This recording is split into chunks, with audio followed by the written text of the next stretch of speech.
Today, we're going to explore what is honestly one of the most complex and often challenging relationship dynamics out there.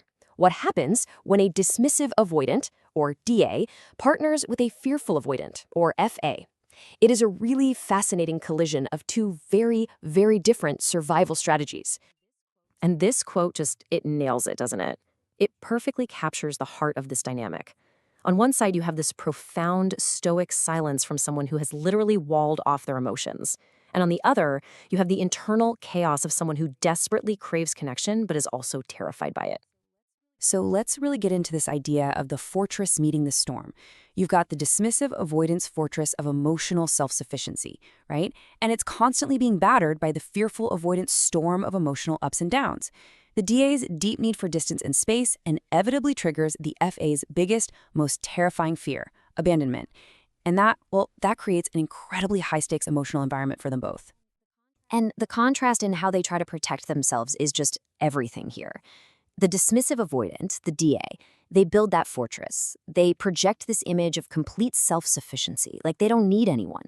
But the fearful avoidants, the FA, they are the storm. They're constantly oscillating between this desperate need for love and a paralyzing fear of that very same thing. Now, you might be wondering, why? Why do they act this way? Well, to really truly get it, we have to go back, because both of these attachment styles are born from some really painful childhood experiences. And understanding these core wounds is the absolute key to decoding their behavior today. So here's how those different wounds get formed. For the DA, their emotional needs were often shamed, dismissed, or just ignored. So what did they learn? They learned to defensively shut them down, to exclude them entirely. Now, for the FA, their world was this unsolvable puzzle, where the person who was supposed to be their source of safety was also their source of fear. And that led to a state of constant, high-alert hypervigilance. For the dismissive avoidant, this is so crucial to understand. They survived by becoming masters of logic and cognitive organization. They learned to just turn off the internal signals for love and connection. I mean, it's like they essentially buried their feelings alive. Their core belief deep down is that thinking, not feeling, is what will keep them safe. Now, for the fearful avoidant, the dilemma was, well, it was profound. It was biological. The very person they were hardwired to run to for comfort was also the person that terrified them. Can you imagine? This just shattered their internal model of how relationships work, leaving them with a negative view of others and, sadly, of themselves, too. So, what happens when these two wounded histories get into a relationship? You get what's often called the Anxious-Avoidant Trap. It's this painful, predictable cycle where each person's defensive strategy directly triggers the other person's deepest, most painful wound. The DA's go-to tool for defense is what we call deactivation. As soon as they feel like their independence or their space is being threatened, they will find a way to create distance. They might stonewall, bury themselves in work, or even start picking apart their partner's flaws. It's not always malicious. It's an automated survival strategy to get their sense of safety back. The FA, on the other hand, uses what are called protest behaviors. And because their internal system is so disorganized, their actions can seem really chaotic. One minute, they're pulling you in for intense closeness, but the second that intimacy feels like too much, their whole system just slams on the brakes. They might bolt or just freeze up entirely.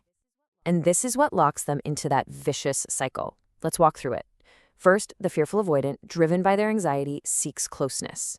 Step 2, the dismissive avoidant's brain perceives this as a threat to their freedom. So step 3, the DA deactivates and pulls away. And finally, that withdrawal triggers the FA's absolute worst fear, abandonment. And just like that, the painful loop starts all over again. I absolutely love this analogy because it captures the DA's misinterpretation so perfectly. Imagine they're both sitting on a bench. The FA might just be asking them to scoot over a little bit, a simple request for a little connection. But the DA's brain doesn't hear that.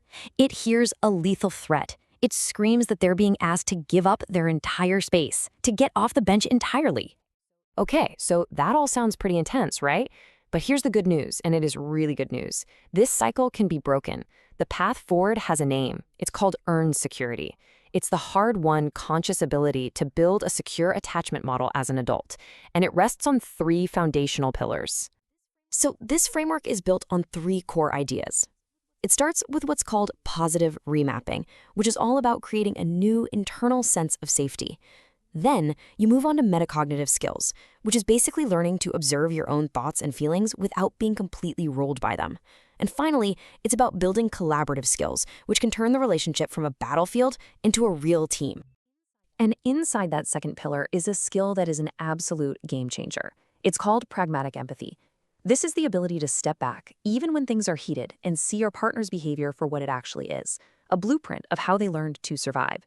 So instead of thinking, they're ignoring me, they don't care, you learn to reframe it as, okay, their system is overwhelmed. This withdrawal is about them feeling safe, it's not a comment on my worth. You know, when a couple really decides to embrace this work together, something incredible starts to happen. They can begin to move out of their separate, lonely survival states. They stop being just two individuals trying to get through the day, and they actually start building a shared life, a genuine partnership. The goal here is to let the mature, wise, adult self take the lead. This part of you is characterized by these amazing 8 C's: compassion, curiosity, clarity, creativity, calm, confidence, courage, and connectedness. It's all about learning to lead with these qualities, both for yourself and for your partner. So when you boil it all down, the healing journey looks a little different for each of them. For the DA, it's about taking these small, brave steps to learn that vulnerability isn't a threat, it's actually a hack for the deep connection they secretly want. And for the FA, the real work is learning to self-soothe, to regulate their own internal alarm system, and prove to themselves that they can be safe and close to someone at the same time. So I'm going to leave you with this one question to really think about. By reframing their actions not as a personal attack on you, but as a map of how they learn to survive, you open the door to a completely new kind of conversation, one that's built on empathy, on real understanding, and on the true possibility of building a secure future together. Hi, I'm John, and this is Iro here. Our curriculum features something for everyone. We know that your pathway to attachment transformation is specific to your pairing. Whether you're an FA with a BA partner or an AD recently discarded by a BA, we have you covered. Say for a while, and we hope you'll say, even if for the first time, I will. Yikes.